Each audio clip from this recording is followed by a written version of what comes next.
Munie d'une bombe, la jeune femme s'est dirigée vers la patrouille sécuritaire présente devant le théâtre municipal avant de se faire exploser. La bombe fabriquée artisanalement l'a tuée sur le coup et a engendré des blessures sur plusieurs personnes. Elle était âgée de 30 ans et n'était pas fichée par les services de police comme terroriste. Aucune autre perte humaine n'est à déplorer, mais des blessures chez 8 agents ainsi que 2 civils qui ont été transférés à l'hôpital. Le chef du gouvernement a rendu visite aux victimes de l'attentat suicide de l'avenue Habib Bourguiba, au plein cœur de la capitale, hospitalisé à l'hôpital militaire de Tunis. J'appelle les agents des forces de l'ordre à plus de vigilance, notamment en cette période.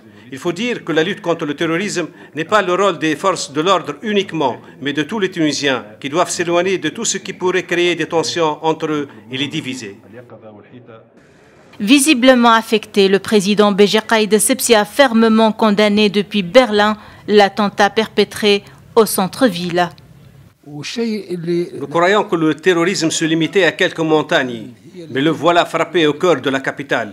Et encore une fois, ce sont les forces sécuritaires qui ont payé les frais. Ce qui est arrivé était prévisible, mais bien douloureux. Il faut dire que c'est la responsabilité de tous, gouvernement, partis politiques et autres. Tous doivent tirer les leçons de ce qui vient de se passer. D'après les premières données révélées, l'attentat suicide a été commis par une kamikaze âgée de 30 ans et originaire de Mahdia.